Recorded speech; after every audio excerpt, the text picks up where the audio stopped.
How's everybody doing today? Now, my presentation is going to be on French culture. Now, I know as Americans we have somewhat negativity, even bad stereotypes of the French. But to my mind, this is what I think about French culture. Pepe Le Pew, Napoleon Bonaparte, and of course, French people smoking their cafes. Now, America is a melting pot of culture.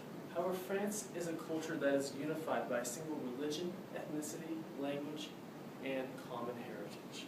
To reference French author Paul Gagnon, in France, a love of individuality is paramount, which may even brought in the French Revolution and thinkers such as René Descartes and Voltaire. Now, I'll tell you a brief story. My first French class was with Madame de Belly. She was extremely French. I was sitting right there, first day of class. I'm in my gym clothes, no sleeves, shoes, just slopping it. She makes me come up to class. She's right here, I'm right there. She says, "What is wrong with this picture?" And no joke, she goes on for a 10-minute tirade about how to dress properly into class. And then I get excused right after, and I get expelled out of class at the same time today.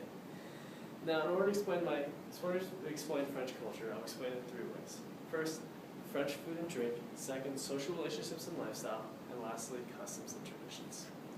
Now, I want to ask you, what makes French food so good? I'll tell you why. French make French food as an art form. To quote Marie-Antoine Carême, great cooking should be compared to great dancing and painting.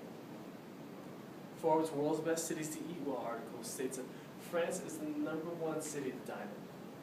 And one thing to note, when you're eating with French people, they take an extremely long time because they're usually just sitting down and conversing, which is something everybody should know if they're eating with French people.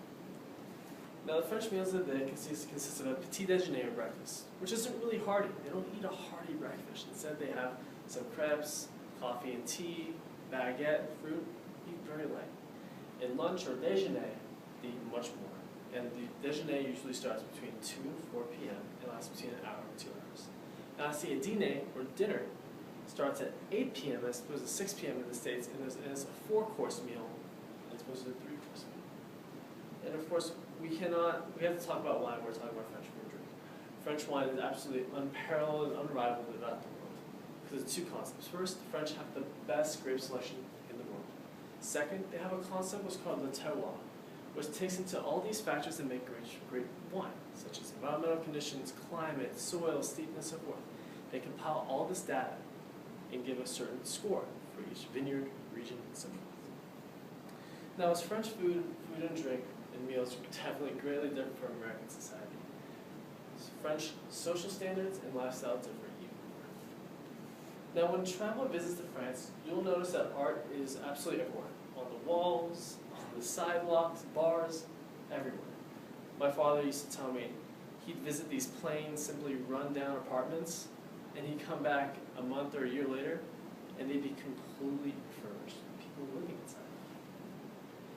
Now, the time off that French people have is varies significantly than American culture.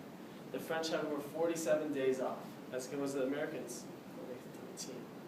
And as a Roman Catholic society, after World War II, the divorce rate has steadily increased, which prompted the French to institute what's called Pax, or Pacte Civil de Solidarité, a civil union pact of solidarity, which gives the same rights to people that are married, but a little bit less than the actual marriage itself. And France recognizes both same-sex marriages also.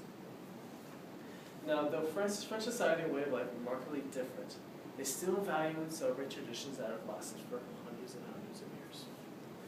French customs and traditions are largely religious and nationalistic. Bastille Day, which is July 4th, celebrates the overthrow of the French monarchy, which has ushered in the ideas of égalité, liberté, fraternité, equality, liberty, and brotherhood, which the United States has used as equality, liberty, equality, and the pursuit of happiness. Labor Day is markedly different as well. In France, it's a mandatory paid holiday. People get paid, hardly anybody works, and they exchange little lily flowers together. That's good luck.